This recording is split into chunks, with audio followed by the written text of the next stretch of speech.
শ্রীকৃষ্ণ ও সুদামার দৃষ্টান্তমূলক একটি গল্প।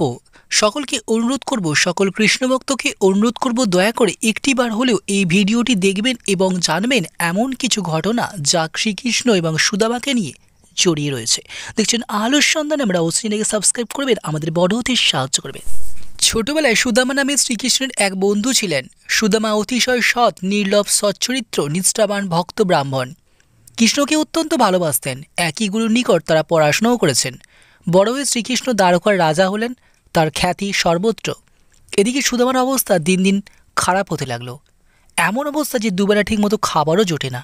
একদিন সুদামার স্ত্রী তাকে বললেন, ওগো, তোমার বন্ধু কৃষ্ণ তো দ্বারকার রাজা, তার কাছে গেলে হয়তো কিছু সাহায্য পাওয়া যেত, তাতে আমাদের অভাব অনেকটা ঘুচত।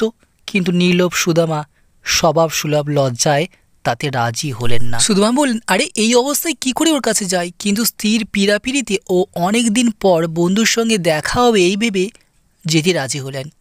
যাওয়ার সময় তার স্ত্রী কৃষ্ণকে উপহার দেওয়ার জন্য কিছু চিরার খুদ সুদামার চাদরে বেঁধে দিলেন।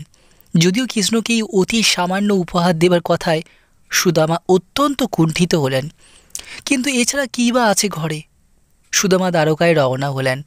সুদামা দ্বারকায় পৌঁছে শ্রীকৃষ্ণের বাড়ির সামনে এসে দাঁড়ালেন।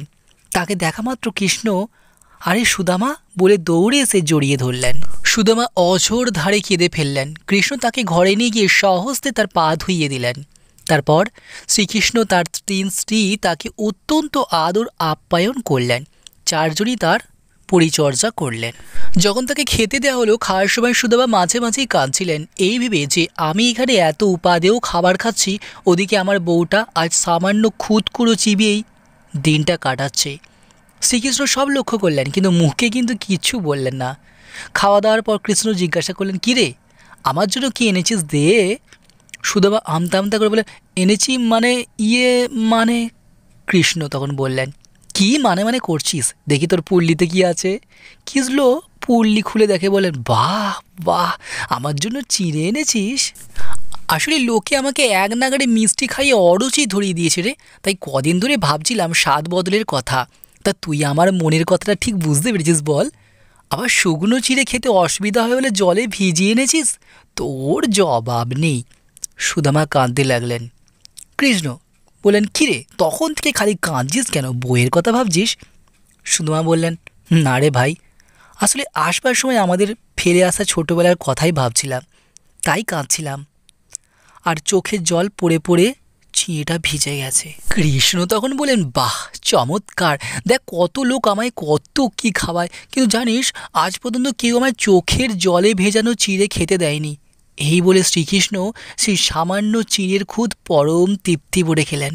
বললেন, সত্যি তোর জবাব নেই রে সুদামা, এই জন্যে তো তোকে এত ভালোবাসি। ভাবুন, ভক্ত আর ভগবানের এই মিলন।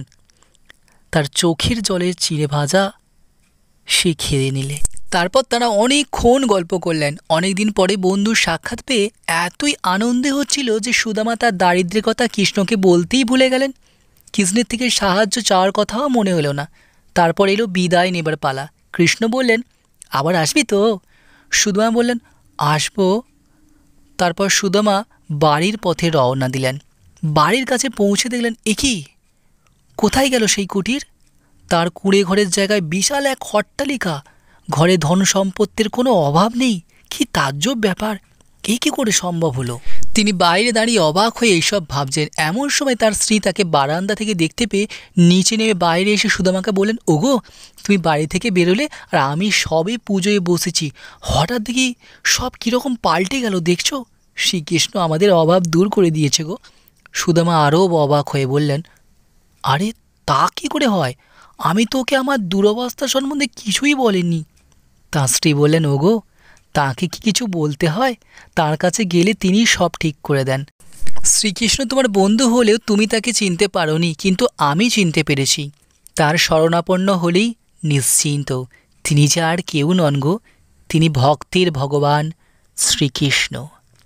আশা করি আপনাদের আমাদের এই ছোট্ট ভিডিও ভালো লেগেছে, এবং যদি ভালো লেগে থাকে অবশ্যই লাইক, কমেন্ট এবং শেয়ার করবেন, এবং দয়া করে চ্যানেলটি সাবস্ক্রাইব করে দেবেন। আরও ভালো আপডেট আমরা আপনাদের জন্য বারবার নিয়ে আসবো।